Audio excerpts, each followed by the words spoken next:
নমস্কার বন্ধুরা, আশা করি সবাই ভালো আছেন। আমরা সবাই ভালো আছি। তো বন্ধুরা দেখুন, এখানে আমি একটা আ কচু নিয়েছি। আমরা এটাকে বলা কচু বলি, তো বই কচুও বলি। বই কচু না, এটাকে বাস্ক কচুও বলি। তো আপনারা কে কী বলেন অবশ্যই কমেন্টে জানাবেন। তো এটা একটা বড় ধরনের মানে লম্বা টাইপের কচু ছিল। তো তার থেকে মিডলের অংশটা আমি নিয়েছি। তো এই অংশ দিয়ে আমি আজকে একটা মজাদার পকোড়া বানাতে যাচ্ছি। তো এই পকোড়াটা এমনিতে খেলে, কচুটা এমনিতে খেলে যেরকম স্বাদ, তো আমি যেরকম সিস্টেমে আজকে বানাচ্ছি, তো এইরকম সিস্টেমে যদি কেউ পকোড়া বানান তাহলে এই পকোড়াটা কিন্তু একদম যে মাশরুমের পকোড়া হয় যেরকম, ঠিক সেরকমই খেতে লাগে স্বাদ। তো অবশ্যই বন্ধুরা স্কিপ না করে সঙ্গে থেকে সাথে থেকে পুরো ভিডিওটা দেখতে থাকবেন। আর তাহলেই বুঝতে পারবেন যে কিভাবে রেসিপিটা তৈরি হয়েছে। এটা কিন্তু একদম সুন্দরভাবে একটা রেসিপি তৈরি হয়েছে, যেটা দেখলে কিন্তু সবারই ভালো লাগবে। তো আশা করি বন্ধুরা অবশ্যই পাশে থেকে সাথে থেকে পুরো ভিডিওটা দেখবেন। তো আর সমস্ত বন্ধুরা লাইক, কমেন্ট, শেয়ার করতে ভুলবেন না। আর অবশ্যই নতুন বন্ধুরা সাবস্ক্রাইব করে বেল আইকনটিকে ক্লিক করে রাখবেন। তাহলে যে কোনো নতুন রেসিপি আসা মাত্র আপনাদের কাছে পৌঁছে যাবে। আমি সাধারণত চেষ্টা করি সবার সামনে যেন নতুন কোনো ধরনের আইটেম নিয়ে আসা যায়। তো অবশ্যই বন্ধুরা যদি নতুন আইটেম আপনাদের জানার ইচ্ছে থাকে তাহলে অবশ্যই আমার সঙ্গে থেকে যাবেন বন্ধু হয়ে। তো বন্ধুরা দেখুন, এখানে কিন্তু সমস্ত যে কচুটা আছে তো সেটাকে আমি ছুলে নিব। তো ছুলে নেওয়ার পর কতগুলো প্রসেসের মাধ্যমে এটাকে আমি রেডি করে নিব পকোড়ার জন্য। তো অবশ্যই বন্ধুরা স্কিপ না করে পুরো পদ্ধতিটাই দেখে নেবেন কিভাবে এই পকোড়াগুলো তৈরি হচ্ছে। এই পকোড়াটা শুধু খেতে কিন্তু সুস্বাদু নয়, এটা দেখতেও কিন্তু খুবই সুন্দর হয়েছে। আর আ আপনারা দেখলেই বুঝতে পারবেন যে বিভিন্ন স্টেপের মাধ্যমে কিন্তু এই পকোড়াগুলো তৈরি করা হয়েছে। তো বন্ধুরা দেখতে পাচ্ছেন এখানে কিন্তু পুরো কচুটাকে আমি ছুলে নিয়েছি। এরপর লম্বা করে আমি কেটে নিব। তো এই যে প্রসেসটা আছে এটা কিন্তু দেখতে খুবই সুন্দর হয়েছে। তো যখন বানিয়েছি তখন আমার নিজেরও ভালো লেগেছে। আর আশা করি আপনারা যদি বাড়িতে এই ধরনের পকোড়া বানান তাহলে দেখবেন আপনাদেরও খুবই ভালো লাগবে। তো বন্ধুরা অবশ্যই বলব যে সমস্ত পুরনো বন্ধুরা আছেন তো অবশ্যই লাইক, কমেন্ট করে যেভাবে পাশে আছেন এভাবেই সবসময় পাশে থাকবেন। আপনাদের অনেক ভালোবাসা।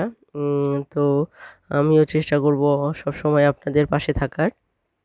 কোনো কারণবশত যদি আপনাদের কাছে পৌঁছানো দেরি হয়ে যায় তাহলেও আপনারা ভাববেন না যে ভুলে গেছি। তো অবশ্যই আমি কিন্তু লেটে হলেও আপনাদের কাছে পৌঁছবো। আর আমি সবসময় চেষ্টা করি আপনাদের কাছে পৌঁছনোর। তো অবশ্যই আপনারা আমাকে ভুলে যাবেন না। অবশ্যই আপনারাও আমার পাশে থাকার চেষ্টা করবেন। আর যে সমস্ত নতুন বন্ধুরা আছেন তাদের বলব অবশ্যই আপনারা যে বেল আইকনটিকে ক্লিক করে রাখবেন। কারণ যে কোনো নতুন ভিডিও আসা মাত্রই যেন আপনাদের কাছে পৌঁছে যায়। কারণ আমি সবসময়ই চেষ্টা করি নতুন ধরনের কিছু রেসিপি নিয়ে আসতে। তো অবশ্যই বলব নতুন বন্ধুদের লাইক, কমেন্ট, শেয়ার করতে ভুলবেন না। আর অবশ্যই সাবস্ক্রাইব করে লাইক বাটনটিকে ক্লিক করে রাখবেন। তো বন্ধুরা দেখুন, এখানে কিন্তু পুরো যে কচুটা আছে তো সেটাকে কিন্তু আমি সুন্দর করে ছুলে নেওয়ার পর ১ আঙ্গুল এরকম সাইজের কিন্তু আমি মোটা আরকি এ ধরনের করে কেটে নিচ্ছি। এরপর কেটে নেওয়ার পর এটাকে একটা আ আলাদাভাবে একটা শেপ দিতে হবে। এরপর এই শেপটাকে কিন্তু আমি কতগুলো টুথপিক যে আছে সেই টুথপিকের সাহায্যে কিন্তু এই শেপগুলোকে আরও সুন্দর করে দিয়ে নেব। তো অবশ্যই বন্ধুরা চেষ্টা করবেন সঙ্গে থেকে পুরো ভিডিওটা দেখার। তাহলে প্রত্যেকটা স্টেপ কিন্তু আপনারা ভালোভাবে বুঝতে পারবেন। তো বন্ধুরা এখানে মোটামুটি লম্বা করে সমস্ত যে কচুগুলো আছে তো সেগুলো কিন্তু আমার কাটা হয়ে গেছে। তো দেখতে পাচ্ছেন কত সুন্দরভাবে এক সমান একই সাইজের করে কেটে নিয়েছি। তো যেকোনো জিনিস যদি একইভাবে সুন্দর সমান করে কেটে নেওয়া যায় তাহলে কিন্তু সেই জিনিসটা দেখতে খুব সুন্দর হয়। আর এর যে রেসিপিটা তৈরি হয় সেটাও কিন্তু খুবই সুন্দর হয়। তো বন্ধুরা দেখতে পাচ্ছেন এখন প্রত্যেকটা লম্বা যে স্টিক বানিয়ে নিয়েছি আমি সেগুলোকে কিন্তু আমি রাউন্ড শেপ করে কেটে নিব। এতে কি হবে, এই পকোড়াটা বানানোর সময় যে এর কিন্তু খাঁজে যে বা ব্যাটারটা আমি তৈরি করব সেটা কিন্তু একদম ভেতরে ঢুকে যাবে। আর কিন্তু এটা খেতেও কিন্তু খুবই সুস্বাদু হবে। তো বন্ধুরা অবশ্যই আমি যে প্রসেসে বানানোর চেষ্টা করছি তো অবশ্যই আপনারাও সেই প্রসেসেই বানানোর চেষ্টা করবেন। তাহলে দেখবেন যে আপনাদের পকোড়াগুলোও কিন্তু সুন্দর হয়েছে। শুধু দেখতেই নয়, খেতেও কিন্তু খুব সুন্দর হবে। তো অবশ্যই বন্ধুরা আপনারা চেষ্টা করবেন আমি যেভাবে তৈরি করছি সেইভাবে চেষ্টা করে তৈরি করার। তো এটাকে আমি একটা রাউন্ড শেপ দেবো। তো বন্ধুরা দেখতে পাচ্ছেন এখানে কিন্তু রাউন্ড শেপটা দেওয়া যাচ্ছে না, কারণ এটা কিন্তু একটু শক্ত টাইপের। তো এটাকে নরম করতে গেলে এটাকে আমাকে একটু সেদ্ধ করে নিতে হবে। তাহলে কিন্তু এটা ভালোভাবে রাউন্ড শেপ হবে। কিন্তু এখন যদি আমি এটাকে রাউন্ড শেপ দিতে যাই তাহলে কিন্তু এটা ভেঙে যাবে। তো বন্ধুরা আপনারাও যখন বানাবেন তখন কিন্তু কখনোই এভাবে কাঁচা অবস্থাতেই রাউন্ড শেপ দিতে যাবেন না, তাহলে দেখবেন আপনাদের এগুলো ভেঙে গেছে। তো বন্ধুরা দেখুন এখানে প্রত্যেকটা কচুকে আমি এভাবে রাউন্ড রাউন্ড করে মানে চিড়ে নিব। তাহলে কি হবে, যখন এটাকে রাউন্ড শেপ দেব তখন কিন্তু এর ভিতরে বেটারটা সুন্দরভাবে ঢুকে যাবে আর কিন্তু এটা খেতে অসাধারণ হবে। তো এটা কিন্তু আমার কাছে একদম যে এমনিতে যে কচু আমরা সাধারণত পকোড়া বানাই সেই পকোড়ার মতো কিন্তু হয়নি। এটা যেহেতু আমি সেদ্ধ করে বানিয়েছি, তো এটা কিন্তু একদম একটা মাশরুম যেভাবে আ আমরা পকোড়া বানাই, অনেকটা ভেতরে মাশরুমের মতোই কিন্তু টেস্ট আমার কাছে লেগেছে। তো বন্ধুরা অনেকেই হয়তো মাশরুম খেয়েছেন। তো যারা খেয়েছেন তারা জানবেনই মাশরুমের টেস্টটা কীরকম।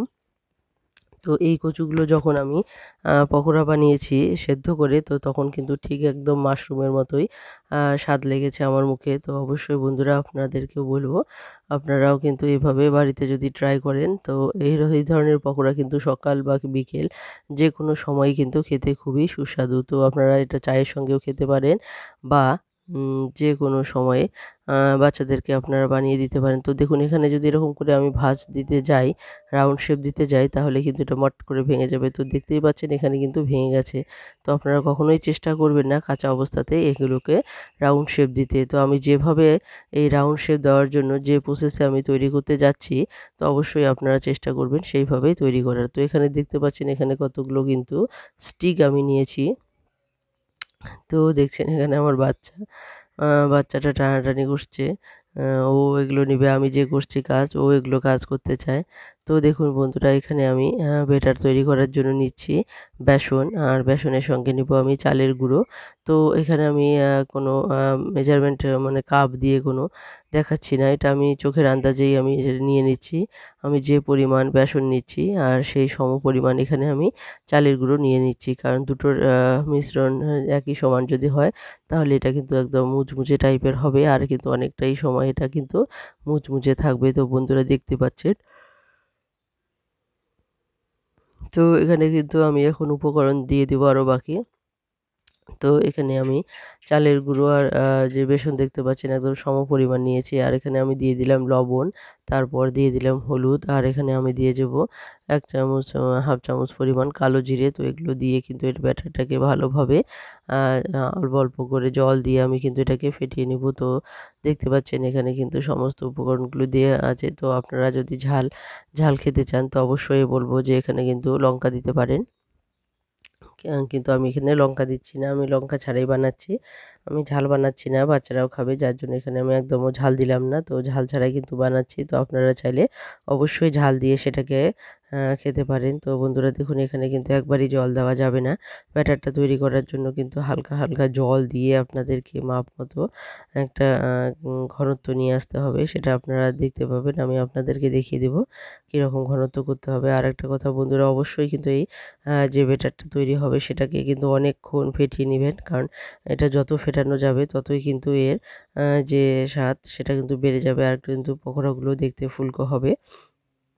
তো দেখতে পাচ্ছেন এখানে ঘনত্বটা। তো এখানে এই যে ঘনত্বটা আছে, তো এটাকে আমি ভালোভাবে ফেটিয়ে নেব। তো বন্ধুরা দেখুন এখানে ওইদিকে ফেটিয়ে নিতে, নিতে এগুলোকে আমি সেদ্ধ করে নেব। তো দেখুন এখানে আমি জল দিয়ে দিয়েছি কড়াইয়ের মধ্যে। আর জল দেওয়ার পর যে কচুগুলো নিয়েছি আমি এগুলো পরিষ্কার করে ধুয়ে নিয়েছি। আর ধুয়ে নেওয়ার পর এগুলো কিন্তু আমি সেদ্ধ বসিয়ে দিয়েছি। তো বন্ধুরা এখন সেদ্ধ করার সময় কিন্তু এটাকে আমি লবণ দিয়ে সেদ্ধ করে নেব। তো বন্ধুরা দেখুন।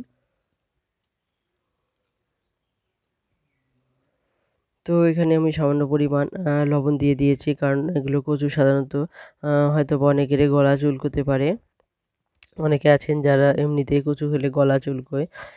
তো আমার সাধারণত এরকম হয় না, তবুও কিন্তু আমি এগুলো কচুকে সেদ্ধ করে নিলাম লবণ দিয়ে। তো আপনারাও চেষ্টা করবেন লবণ দিয়ে সেদ্ধ করে নিতে, তাহলে কি হবে এর ভিতরে কিন্তু লবণের স্বাদটাও চলে যাবে আর যে চুলকোনোর যে ভাবটা সেটাও কিন্তু আর থাকবে না।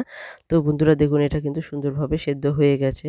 তো একদম এতটাও সেদ্ধ করবেন না যে এমনিতেই গলে যাচ্ছে। তো আমারগুলো দেখুন আমি কিন্তু যে পরিমাণ সেদ্ধ করে নিয়েছি, মানে হাত দিয়ে টিপলে কিন্তু বোঝা যায় আর এমনিতে কিন্তু গলে যায়নি, তো দেখতে পাচ্ছেন। তো সেদ্ধ হয়েছে আবার একটু শক্ত টাইপেরও আছে। তো দেখুন এখানে আমি এখন রাউন্ড শেপ করে নিচ্ছি। আর রাউন্ড শেপ করে নেওয়ার পর কিন্তু এখানে আমি টুথপিকগুলো যে আছে তো সেগুলো এখন ইউজ করব। তো আপনারা দেখুন আমি কিভাবে টুথপিকগুলো ইউজ করছি। তো একটা মাথার থেকে আমি শুরু করে আর পেছনের যে আরেকটা মাথা আছে তো সেই মাথার সঙ্গে কিন্তু আমি একদম বরাবর কিন্তু এই টুথপিকটা আমি গেঁথে দিলাম। তাহলে এতে করে কি হবে, যে দুটো মাথা আছে যে সেই দুটো মাথা কিন্তু খুলে যাবে না আর কিন্তু দেখতে কিন্তু খুবই সুস্বাদু হবে। তো এইভাবে সমস্ত যে কচুগুলো আছে সেগুলোকে কিন্তু আমি রাউন্ড শেপ করে নেব আর টুথপিক দিয়ে কিন্তু নেব। আর বন্ধুরা খাওয়ার সময় অবশ্যই টুথপিকটা খেয়াল রাখবেন। তো খাওয়ার সময় আপনারা টুথপিকটা ধরেও খেতে পারেন অথবা টুথপিকটা টেনে বের করে তারপর খেতে পারেন। তো বন্ধুরা দেখুন এখানে এই টুথপিক দিয়ে মানে লাগিয়ে দেওয়াতে কি হয়েছে, এই শেপটা কিন্তু খুবই সুন্দর হয়েছে। আর যে মাঝে মাঝে যে ফাঁকা অংশটা আছে এর মধ্যেও কিন্তু বেটারটা ঢুকে যাবে আর কিন্তু পকোড়াগুলো একদম সুন্দর ফুলকো ফুলকো হবে আর দেখতেও খুব সুন্দর হবে। তো এটা কিন্তু শুধু দেখতেই সুন্দর নয়, এটা কিন্তু খেতেও খুবই সুস্বাদু হয়েছে। তো বন্ধুরা আপনারা দেখতেই পাচ্ছেন যে রাউন্ড শেপগুলো দিয়ে দিচ্ছি আমি।